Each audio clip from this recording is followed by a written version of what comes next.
So magandang araw po sa inyong lahat mga kababayan, at narito po ako ngayon sa bundok dito sa Gobernador Generoso Davao Oriental.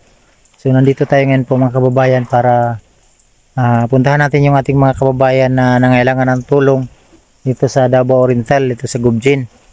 So baka malay natin na ito yung isang lugar na mabisita ni Sir Paul, no?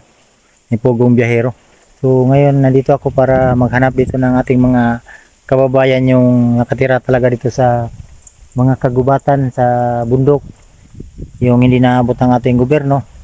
Although naabot man pero hindi permente dahil sa layo at hirap ng mga daanan, no? So samahan niyo ako ngayon mga kababayan sa ating vlog sa pag-ikot-ikot dito pa kami sa baba sa Kaniugan. So nakita niyo po mga kababayan at ayan mga bundok, napakalayo na. So samahan niyo ako ngayon mga kababayan sa aming vlog at sa paghahanap, no, dito sa Gobernador Generoso Davao Oriental. So tara po.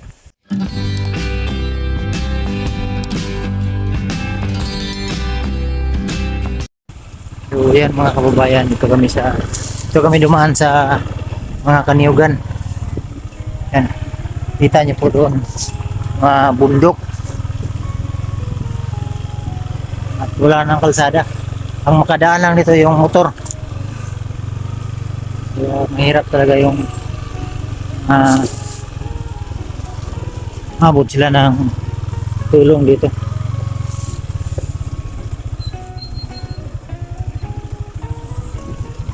Yung mga sapa.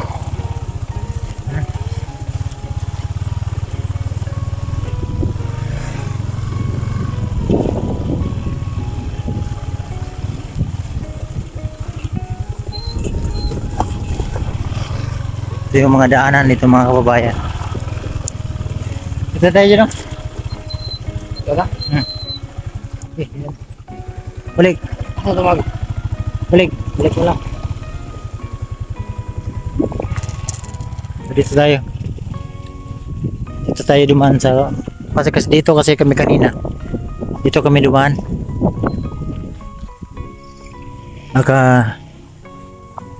Mayroon dito kasi nakita niya yung bundok na yan. At may nakapagsabi kasi sa amin. May sitio dito. Kaya puntahan natin para maklaro natin kung may sitio talaga, no. Dahan-dahan tayo driver, baka matumba tayo dito ah. Kaya talaga yung ulo natin dito sa mga malaking mga bato.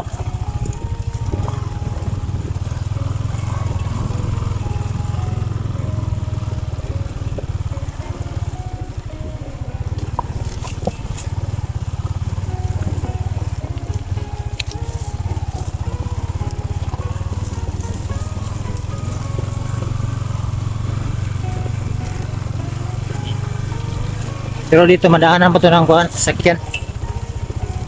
Kaya pa ito ng sasakyan dito. Doon sa kabila kanina hindi pa kaya yun, mahirap. Pero siguro yung mga tao dito nakatira nakakaangat na dahil marami mang kuhan, niyog. Ito yung produkto dito mga kababayan, yung hanap buhay ng mga tao, yung mga niyog, ginagawa itong mantika.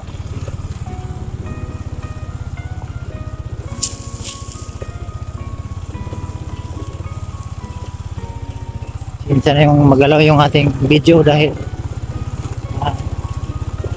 motor kami.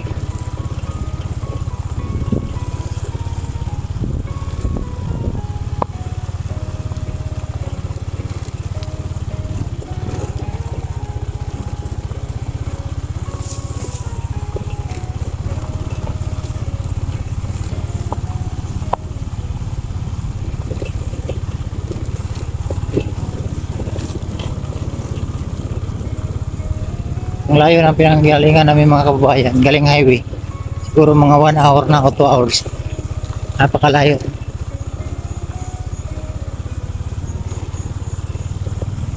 May aso. Pag may aso, may tao.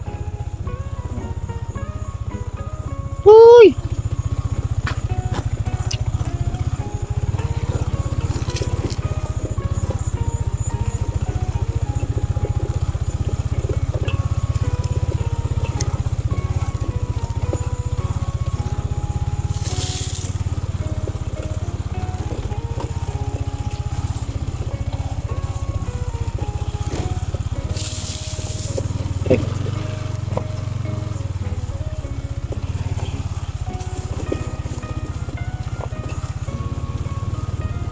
piso na lang yung pamasahe para papuntang langit.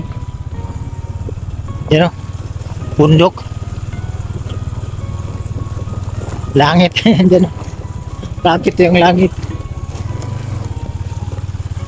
Mga kahoy mga kababayan. Manyog to dito. Yan mga kababayan. Kagubata na itong nagdaanan namin. Pero may kalsada pa oh. Saan kaya yung ilog dito, George? May ilog daw dito. Dito siguro. Kasi may nagturo sa amin mga kababayan, may ilog daw dito. Yun yung puntahan namin ngayon. Ilog, ilog.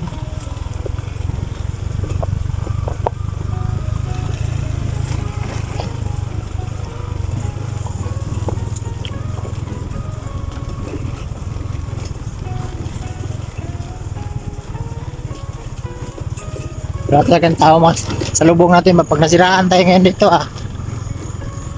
Sabi ko sa'yo, karagahin na natin tong motor. Nagulsado ako. Kaya to ng sasakyan dito mga kababayan. Kayang kaya to.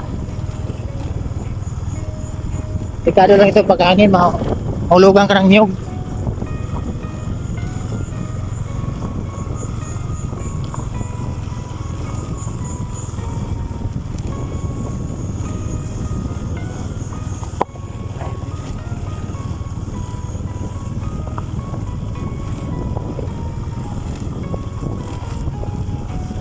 Bahay na isa dito.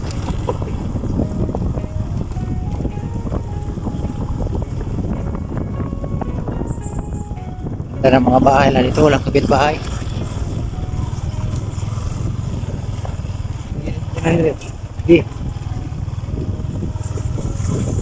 Bawin tayo ng ahas yan dito, patay tayo dito.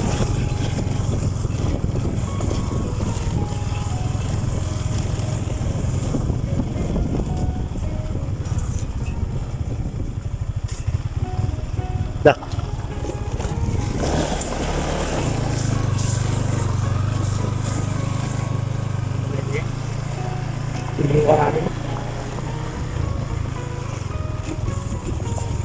Matakot yung driver ko.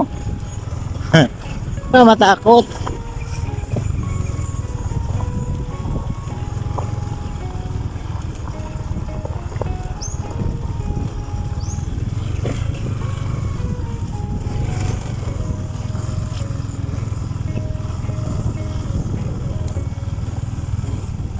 Buhan yung mga aso.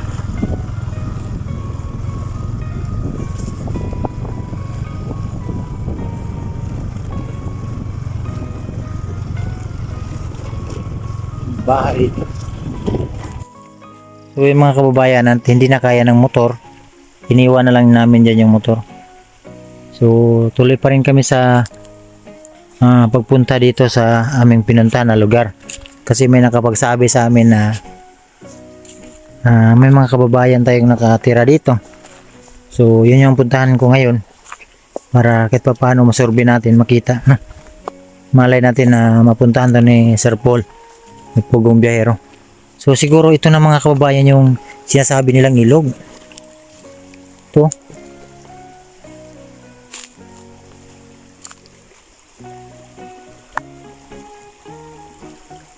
Lamig ng tubig.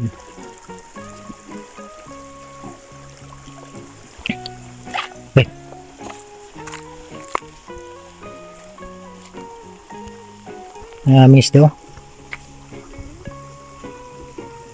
Mga isda oh. Sa unahan.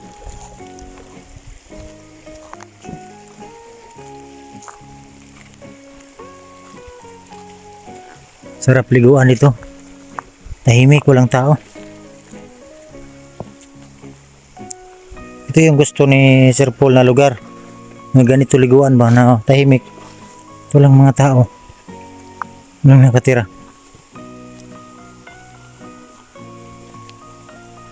Daming isda oh.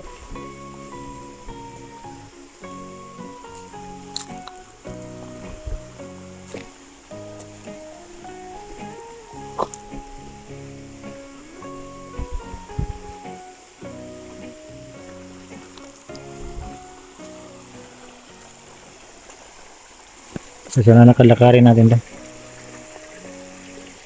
Para masurbi natin yung mga bato dito. Sarap ng tubig.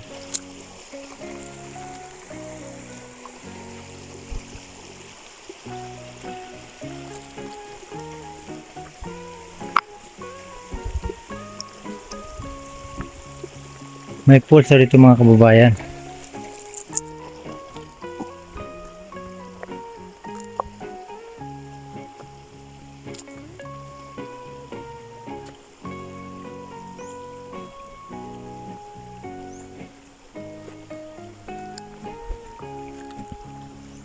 Ito yung tubig siguro na kuan.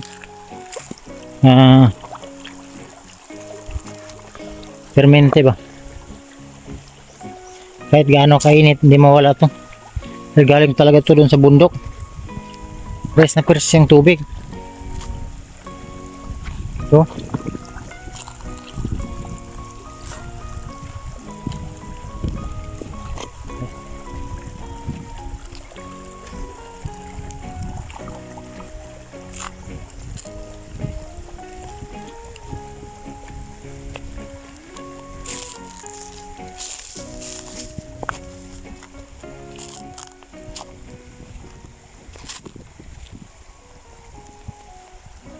Yung sinasabi lang pulse. Saan kaya yung pulse?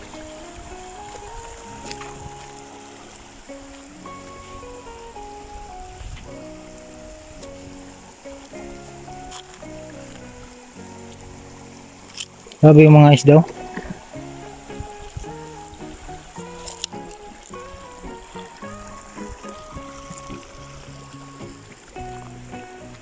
Baka may ahas dito.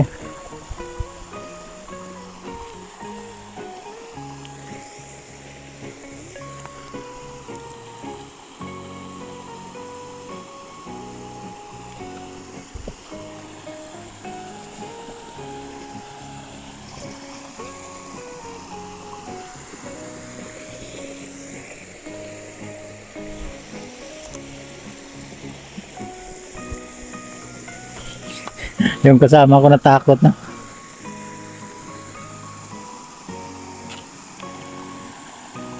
Wala nang bahay mga kababayan.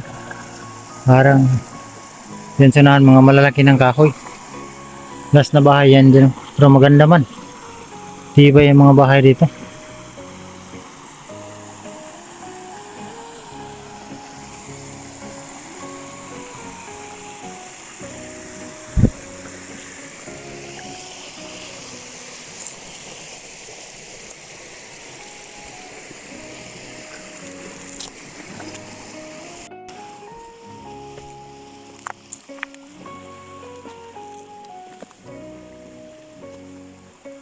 Sarap ng tubig dito eh.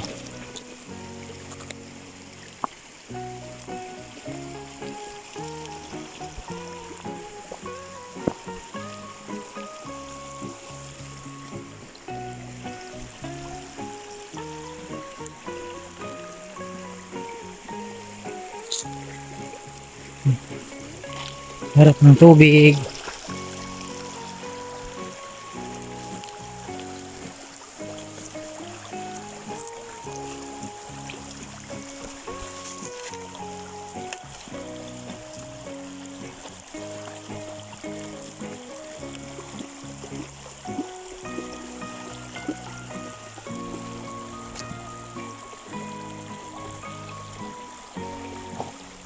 Yung gustong gusto ng mga malalaking ahas. Yung ganito. Maligo sila dito.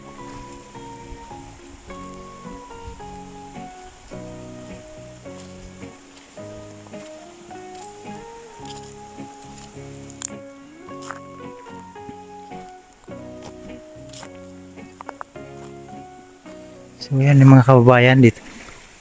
Dito tayo ko to.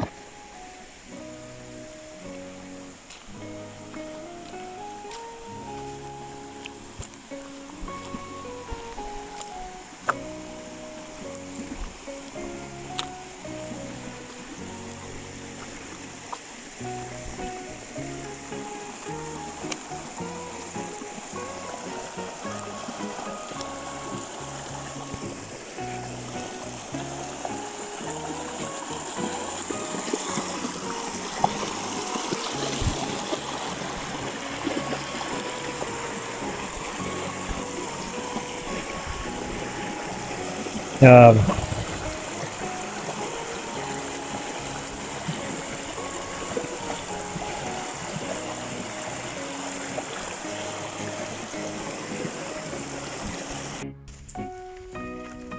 so may tao yan mga kababayan dun sa taas. Oh. Grabe ang taas dyan eh. Ang hanap buhay ng mga tao dito yung kaniyugan. Ito sa taas. Grabe ang ganda dito.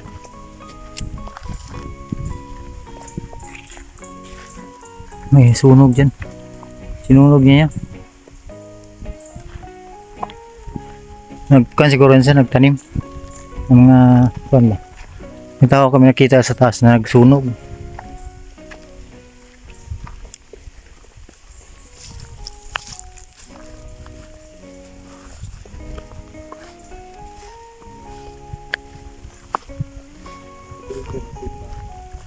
Hmm? Gold medal?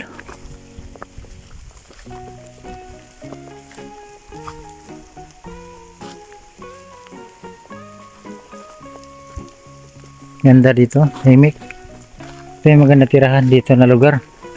Yung wala kang kapitbahay ba? Para relax. Yung ano? Kawayan. May dabong yan ba? Dabong. Yung laki mga bato.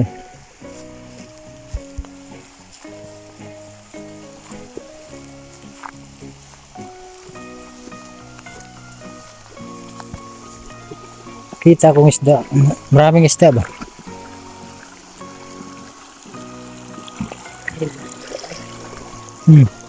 Pandai benar trail na. Trail. So, madala kang saging, walangoy. Ah.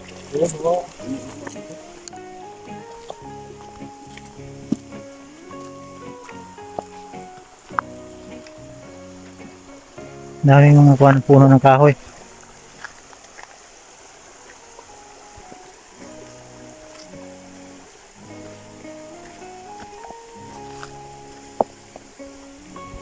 Grabe yung isda mga kababayan.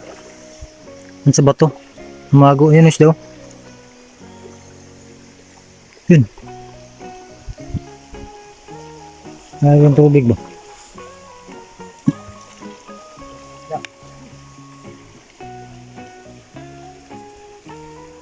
Yun. Isda.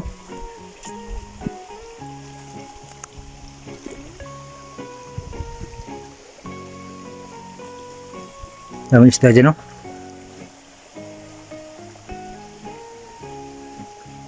Oh. Langoy isda, oh. Ganda siguro ito gabi.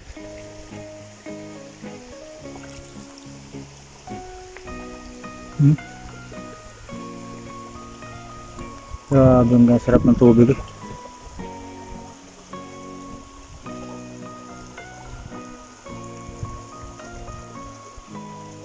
Yung isda.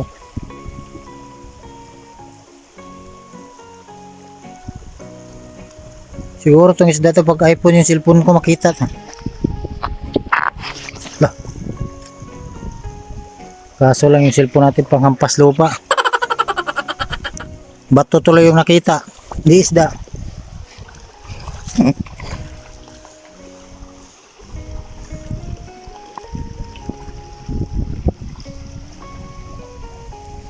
Sarap ng tubig mga kababayan.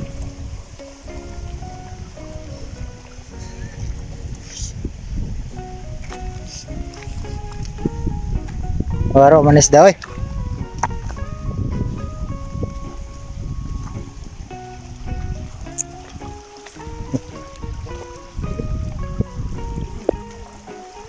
Yan. Loko-loko tong kasama ko, mananakot ang aso lang kasi ito eh.